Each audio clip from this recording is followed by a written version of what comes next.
Welcome back to our backyard. Really good to have you here again today. This is one of my favorite times of the year out here on our back porch. These are called gardenias, and we have a bunch of them all around our house, but this is the time of the year that they bloom. And not only are they beautiful, these white blossoms so beautiful, but they fill up all this space with this lovely, lovely smell. It is a powerful aroma that reminds us that new things are coming, that things are changing, that the time of year is changing.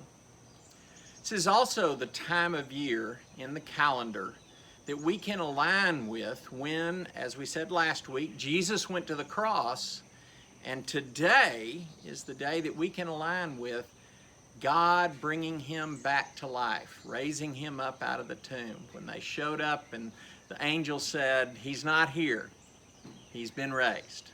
Pretty wonderful how that happens.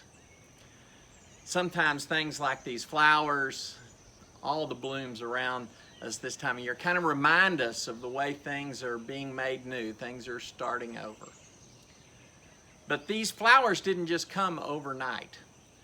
This one right here is not quite ready to bloom. It's just getting ready to pop. Probably tomorrow it'll be opened up and showing off in this beautiful white blossom and sharing its lovely scent. Well, it's kind of the same with Jesus. You see, God was preparing for a very, very long time, all the way back to that first disobedience in the garden. When Noah was saved and all the animals were saved in the ark, God was pointing towards what Jesus was going to do.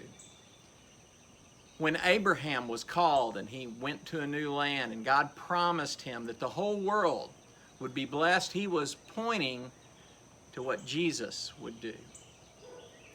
When Moses took the people and led them on dry land through the Red Sea because God opened up the sea and carried them out of their slavery and made them a new people, God was pointing toward what he was going to do with Jesus. When David killed that giant Goliath, he was pointing towards the way Jesus was going to defeat death through the resurrection. And so he'd been preparing all that time to bring something wonderful to the world, but also wonderful for me and for you. I was doing some things to help these blossoms get ready.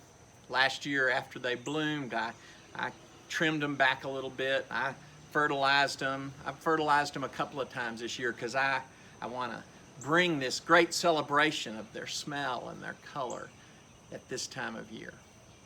But that's nothing to the way God prepared so many things. In fact, God prepared everything for the time when Jesus would come back to life, would be resurrected from the dead.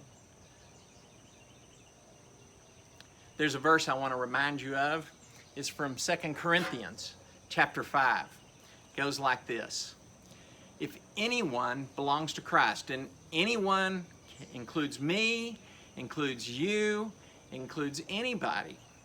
If anyone belongs to Christ, there is a new creation. We are part of that new creation. The old things have gone. Everything. And that isn't just the idea that eventually God's going to make the whole world new, but in reality, he means that everything inside of us, everything about our life, is made new.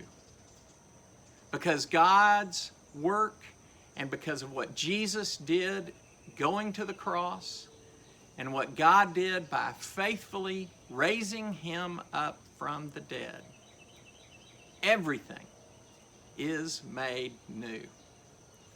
And just like my gardenias, and just like so many things in the springtime, you and I get to be people who celebrate God's newness, not just at this time of year, but all the time, everywhere we go and everything we do.